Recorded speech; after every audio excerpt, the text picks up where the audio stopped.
제가 처음 공부법에 관심을 가졌을 때 했던 작업이 조원 합격 수기나 공부법 조언 같은 걸 싹 다 수집해서 정리했던 거예요. 그걸 아이패드에 넣어두고 이제 100번 넘게 본 것 같은데요. 공부 꽤나 하셨던 의대 선배님들의 조언에서 가장 많이 나왔던 말이 이겁니다.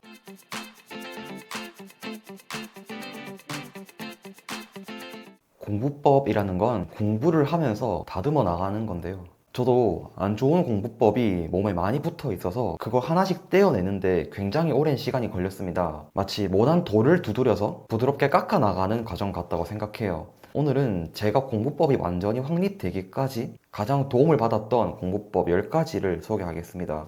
제가 의대 다니면서 이래저래 배웠던 시험의 기술들을 10가지로 요약해 봤어요.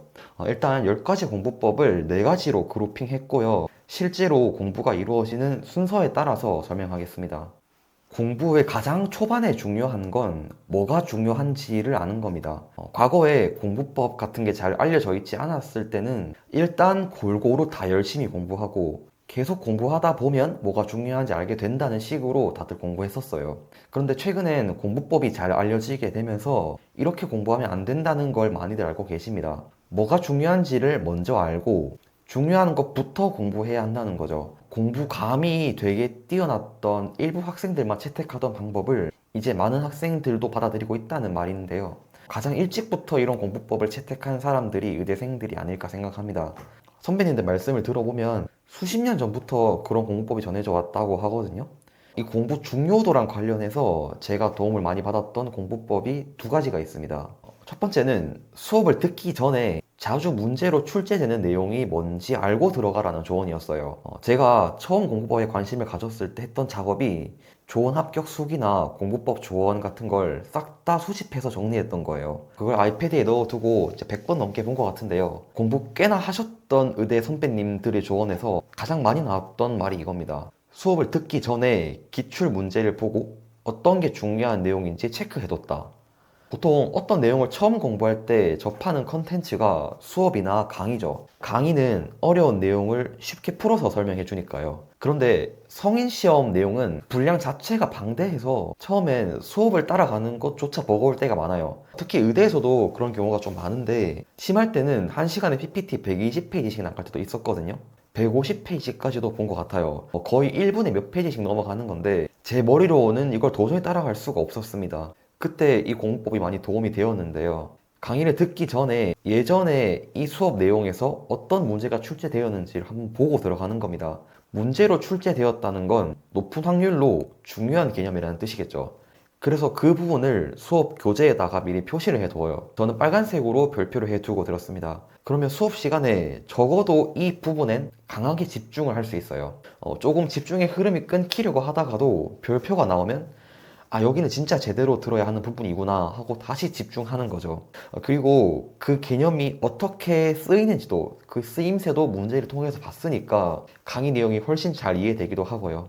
글을 독해할 때와 마찬가지로 강의를 들을 때도 강약 조절이 아주 중요한데요. 제가 독해법 영상에서도 말씀드렸지만 강약 조절을 하려면 적절한 힌트를 얻는 게 중요합니다. 강의를 들을 때는 문제를 미리 보고 들어가는 게 강약 조절에 아주 큰 힌트가 돼요. 그리고 저는 사실 강의를 듣기 전에 한 가지 작업을 더 했었는데 수업 듣기 전에 교재의 목차까지도 익혀서 들어갔습니다. 이렇게 되면 그 수업의 내용 구조를 알게 되니까 지금 말씀하시는 내용이 어떤 맥락인지 이해할 수 있고 혹시 수업의 흐름을 놓치더라도 다시 목차를 보고 흐름을 되찾을 수 있었거든요. 내용에서 튕겨져 나갔다가도 다시 목차를 붙잡고 돌아오는 거죠. 이렇게 수업 전에 2가지 작업, 빈출 개념이 뭔지, 목차는 어떻게 생겼는지 보고 들어간 게 저는 아주 도움이 많이 됐습니다. 요즘 강의 안 듣고 공부하는 분들은 거의 없으니까 다들 한번 꼭 적용해 보시면 좋겠습니다. 강의를 듣는데 들어가는 에너지를 훨씬 줄일 수가 있어요. 그리고 공부 중요도랑 관련된 2번째 공부법은요. 기출 문제를 통해서 출제 가능성이 높은 토픽을 위주로 공부하라는 조언이에요. 본격적으로 공부하기에 앞서서 기출 문제를 가장 먼저 보라는 거죠. 아까 봤던 공부법이 강의 듣기 전에 하는 행동으로 국한되는 거라면 이건 공부의 전반에 해당되는 이야기인데요. 진짜 의대생들 사이에서 공부법 관련 이야기가 나올 때 항상 강조되는 이야기예요. 그만큼 중요하기도 하고 알면서도 학생들이 잘 못 지키기도 합니다. 공부법을 머리로 아는 것과 실제로 그렇게 공부를 하는 건 차이가 크거든요. 사실 의대 들어온 친구들이 다 머리는 좋겠죠. 그런데도 일부 학생들은 이 학교 공부에서 많이 방황을 해요. 자세히 살펴보면 가장 큰 원인이 보통 여기에 있습니다. 어떤 문제가 나왔었는지 먼저 확인하고 어떤 개념이 중요한지 먼저 알고 거기에 힘을 줘서 공부하는 능력이 좀 약한 경우가 많아요. 이게 공부의 양이 많을수록 더 중요한 공부법인데요. 예를 들면 매년 출제되는 개념이 있고 4, 5년에 한 번씩 출제되는 개념이 있고 단 한 번도 출제되지 않은 개념도 있겠죠. 이런 것들을 모두 똑같은 힘을 줘서 공부하면 될까요? 시험 범위 양이 적어서 모든 내용을 다 열심히 공부할 수 있을 땐 상관없습니다. 일반적인 중고등학교 내신 정도는 충분히 다 꼼꼼히 공부할 수 있는 분량이죠. 그런데 정말 몇천 페이지 혹은 몇만 페이지가 되는 시험을 공부할 때는 그렇게 접근하면 안 됩니다. 모든 걸 열심히 공부하려다가 오히려 아무것도 제대로 공부하지 않은 사람이 될 수도 있어요. 예를 들어서 축구 선수에 대해서 묻는 시험을 친다고 생각해 봅시다. 축구에도 유명한 팀이 있고 덜 유명한 팀도 있겠죠. 유명한 팀으로는 맨체스터 시티를 생각해 봅시다. 그리고 덜 유명한 팀으로는 지금 2부 리그에 있는 스토크 시티라는 팀으로 예시를 들어 볼게요. 우리가 축구 고시를 친다고 생각하면 맨체스터 시티랑 스토크 시티를 똑같은 비중으로 공부해서는 안 되겠죠. 맨체스터 시티처럼 비중이 크고 자주 출제되는 개념은 자세하게 물어보겠죠. 소속된 선수의 이름은 당연하고 홀란드가 어떤 브랜드를 광고했는지, 나이는 몇 살인지 이런 것까지 자세하게 물어볼 수도 있을 거예요. 그런데 스토크 시티는 어떨까요? 시험으로 치면 출제된 적이 없거나 중요도가 낮은 개념이거든요. 이런 개념은 팀에서 유명한 선수 몇 명의 이름 정도만 알아도 충분할 겁니다.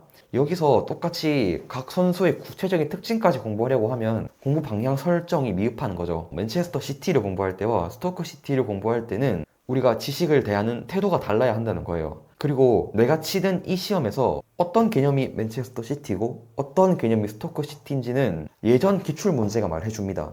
기출 문제는 공부의 모든 단계에서 각각의 용도가 있어요. 기출 문제를 활용하는 능력이 거의 시험 공부 능력과 직결되는 것 같습니다. 지금까지는 공부의 중요도를 파악하는 공부법을 살펴봤고요. 다음으로 볼 건 공부할 때 교재를 선택하고 활용하는 방법에 대한 공부법 3가지를 보겠습니다. 이렇게 정리해서 가르쳐주는 영상이 잘 없으니까 꼭 잘 배워가시면 좋겠어요. 저는 이걸 깨닫는데 되게 오랜 시간이 걸렸거든요. 공부할 때 어떤 교재로 공부할 건지도 정말 중요한 부분인데요. 제가 얘기할 건 어떤 출판사가 좋다 이런 걸 얘기할 건 아니고 교과서와 요약서의 쓰임을 구분할 줄 아는 게 중요합니다. 이건 꼭 교재를 선택하는 것뿐만 아니라 공부의 모든 의사결정에서 사용되는 논리이기도 해요. 이 논리를 간단하게 이해할 수 있는 게 공부라는 걸 이제 구술과 실로 보는 겁니다. 제가 좋아하는 예시인데요. 여기서 구술은 시험에 출제되는 개별 지식을 나타내요. A는 B다 이런 식으로 간단하게 표현할 수 있는 그런 명제, 지식들이 수천 수만 개가 있겠죠. 걔네들을 구술로 비유할 거고요. 그 구술들을 이어주는 실이 있습니다. 이 실은 지식들 간의 연결을 보여줘요. 논리적 관계라고 볼 수 있겠죠. 이 개념과 저 개념이 어떤 관계인지 알면 구술이 실로 연결되어 있는 겁니다. 그러니까 예를 들어서 아무것도 이해하지 못하고 글자만, 그 개념 자체만 생으로 외운 사람은 구술만 가지고 있는 거고, 이런 지식을 깊게 이해해서 그 개념들 간의 관계를 다 이해하고 개념의 그물이 촘촘하게 짜여진 사람은 구술을 실로 다 연결해서 가지고 있다고 비유할 수 있겠죠. 요약서라는 건 구술만 정리해서 실어 놓은 책이에요. 그러니까 장점은 내가 어떤 지식을 기억해야 하는지 일목요연하게 정리가 되어 있습니다. 선별도 되어 있고요. 키워드식으로 정리되어 있거나 표로 정리되어 있겠죠. 그런데 단점은 요약서만 봐서는 시를 만들 수가 없습니다. 구술끼리 연결이 안 되는 거예요. 그 구술이 어떻게 쓰이는지도 모르고 어떤 맥락에서 나온 건지도 모르고 그냥 글자 자체만 외우게 되는 겁니다. 이러면 기억이 금방 날아가고 실전에서 응용을 하기도 힘들어요. 그리고 반대로 교과서 혹은 기본서는 모든 구술과 실까지 다 실어 넣은 거예요. 장점은 이걸 다 이해하면 굉장히 촘촘히 연결된 실과 많은 구술을 다 가지게 됩니다. 그런데 단점은 내용이 너무 많아요. 그리고 뭐가 구술이고 뭐가 실인지 구분하는 것도 처음엔 힘듭니다. 또 어떤 구술이 더 중요한지도 알기 힘들고요. 이런 두 교재의 장단점을 확실히 이해해야지만 교재를 적절하게 사용할 수 있고 교재뿐만 아니라 다른 공부 컨텐츠들도 내 필요에 맞게 선택할 수 있습니다. 공부의 비효율이 없어져요. 그래서 이것과 관련된 공부법을 3가지 좀 자세하게 볼게요. 첫 번째는 요약서는 양이 적은 대신 이해를 시켜주지 못해서 이해를 시켜주는 설명과 함께 보면 좋다는 겁니다. 제가 아까 비유한 대로 설명하면 구술만 선별해서 정리해 놓으니까 양은 적은데 연결해주는 실이 없으니까 머릿속에서 연결이 안 된다는 거예요. 이해가 안 되는 거죠. 그래서 요약서를 봐야 할 때는 그 구술들을 실로 연결해 줄 수 있는 설명을 추가해서 듣는 게 좋습니다. 강의를 듣는 것도 방법이고 교과서에서 이해를 시켜주는 부분만 발췌해서 읽어보는 것도 좋은 방법이겠죠. 이런 공부법이 언급되어 있는 유명한 합격 수기가 있는데요. 한국에서 미국 의사고시를 준비해서 거의 상위 1, 2% 안에 들었던 분의 합격 수기에 이런 말이 있습니다. FA는 설명이 거의 없습니다. 30분 동안 설명해야 할 것을 한 문장으로 끝내버리니까 외워도 더 이상 알 수 없는 리소스입니다. 설명을 알아야 어려운 문제도 잘 풀 수 있는 것 같습니다. 설명 없이 팩트만 있는 표는 외우기도 힘들지 않습니까? 설명 한두 번 듣고 영원히 내 것으로 만드는 편이 더 현명한 것 같습니다. 참고로 FA라는 게 미국 의사고시에서 사용하는 요약서예요. 시험에 출제될 수 있는 내용을 초압축해서 키워드 수준으로 정리해 놓은 요약서인데요. 이 책은 거의 모든 내용을 담고 있지만 아무 맥락 없이 그냥 키워드 하나 달랑 적어둔 경우가 많아서 이걸 읽어도 이해가 되지는 않습니다. 연결해주는, 이해를 시켜주는 실은 없고 구술만 정리된 거죠. 그래서 너무 좋은 교재임에도 이것만으로 공부를 할 수는 없고 항상 여기에 맥락을 덧붙여줄, 이해를 시켜줄 다른 컨텐츠가 하나 필요합니다. 보통 그래서 이해에 도움이 되는 강의를 하나씩 곁들여서 공부해요. 그러니까 좋은 교재라는 것과 그 교재가 모든 걸 담고 있다는 것과 그 교재만 보면 된다는 건 다 다른 얘기라는 거예요. 이렇게 내가 공부하는 교재의 특성을 알고 나한테 뭐가 더 필요한지 이해하려면 공부법의 원리 자체를 아는 게 되게 중요합니다. 예를 들어서 FA라는 이 교재를 공부할 때도 이 교재가 정말 좋은 교재니까 난 이것만 봐야겠다 라고 공부해버리면 이해도는 굉장히 낮은 상태로 공부하게 될 가능성이 높아요. 그래서 이 구술과 실 비율을 꼭 기억해 두시면 좋겠습니다. 교재 선택과 관련된 두 번째 공부법은 교과서는 다 읽는 게 아니라 그때그때 찾아보는 식으로 써야 한다는 건데요. 교과서라는 이름이 붙은 것뿐만 아니라 줄글식으로 된 두꺼운 책이라면 다 적용되는 이야기입니다. 이런 교재를 볼 때 어떤 마인드로 접근하는지가 공부에 상당히 결정적인 역할을 하거든요. 의대에서 전해지는 공부법 관련 중에 정말 유명한 말이 또 있는데 교과서로 공부하는 놈은 수석 아니면 유급이다 라는 얘기가 있어요. 이게 내포하는 의미가 교과서에 있는 내용을 다 알면 실력은 진짜 많이 늘 텐데 그거 다 알려고 하다가 정작 시험 문제를 못 풀게 될 수도 있다는 이야기예요. 실력이 미흡한 상태에서 교과서를 꼼꼼히 읽는 건 아직 뭐가 중요한 구술인지 구분도 안 되는 상태에서 모든 구술과 실을 한 번에 취하려고 하는 거예요. 그러면 체하겠죠? 일단은 내가 어떤 구술을 모아야 하는지 파악하는 게 먼저입니다.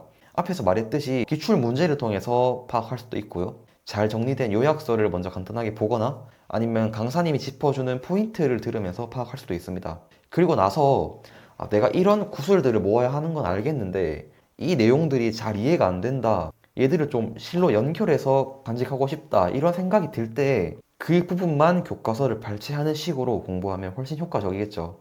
각 교재의 장단점을 알고 적절한 타이밍에 활용하는 거죠. 뭐 남들이 볼 때는 제 교과서를 공부하네? 뭐 수소가 아니면 불합격이겠는데?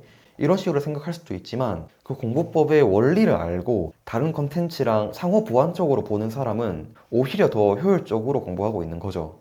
그런데 반면에 이런 공부법도 많이 언급되는데요. 실력을 쌓고 싶다면 반드시 교과서를 읽어라는 종류의 조언이에요.